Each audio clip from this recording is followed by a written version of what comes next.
During the Frederick Douglass Freedom Festival on Saturday, a wreath was put at the bottom of his statue in Highland Park by Joan, Howard and Tarence Bailey. Photo, Meghan Finnerty. As Rochester celebrates Frederick Douglass throughout the year to commemorate the bicentennial of his birth, the city of Rochester declared Saturday Frederick Douglass Day.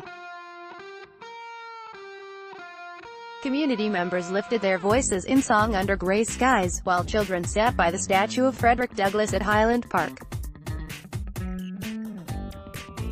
The annual ceremony was part of the 2018 Frederick Douglass Freedom Festival.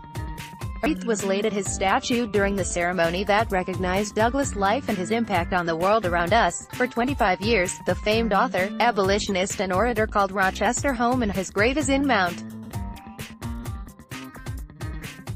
Hope Cemetery. He ran and published the North Star, an influential anti-slavery newspaper in Rochester, and was a women's rights advocate. The city of Rochester gave Douglass the posthumous key to the city. On behalf of the mayor, City Councilman Willie Lightfoot handed the honor to the event's organizer, the Rev. Juanita Elizabeth Carroll. Former Representative Louise Slaughter was the 2018 Frederick Douglass Memorial awardee. Slaughter died in March while still serving in office. She was 88 years old. Her daughter Emily Minerva accepted the award on her mother's behalf, saying it was a celebration Slaughter would have enjoyed. Students from the Henry Hudson School 28, in the advanced band called the Greatest of All Time, performed throughout the ceremony. Alongside the band, the Harriet Tubman Singers, students from Genesee Elementary School in Auburn, sang an original song. I got a little teary-eyed watching those kids singing and playing because I knew she would have loved to see all your faces, Minerva said. The city also recognized descendants of Douglass and Harriet Tubman. Kevin Douglas Green spoke of the legacy of his great-great-grandfather.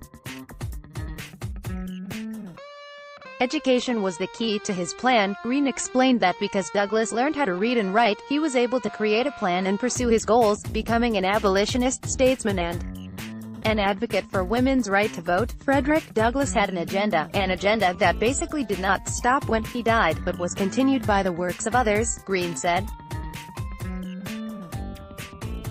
We are still benefiting from Frederick Douglass' dream. He encouraged the crowd to continue Douglass' agenda, in life and at the polls. Think Frederick Douglass 2020. Not that you can vote Frederick Douglass into office but his philosophies into office, he said. By this time next year, it's expected that the statue of Douglass will have a new location, according to the director of Monroe County Parks, Lawrence Staub. The statue will be moved to the corner of South Avenue and Robinson Drive and will be lit up with lights in a more prominent location, Staub said.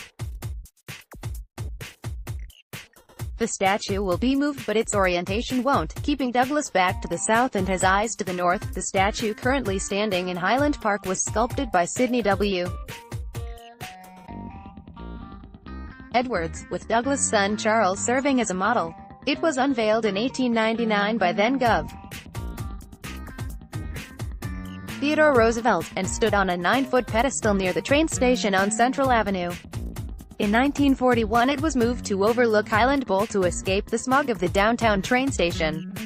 It portrays him giving a speech in Cincinnati in 1870, just after the passage of the 15th Amendment, when he said, "Fellow citizens, I appear before you tonight for the first time in the more elevated position of an American citizen." Meghan Finnerty at Gannett.com includes staff reporting. Read or share this story. https://on.rockney.ws/2suitive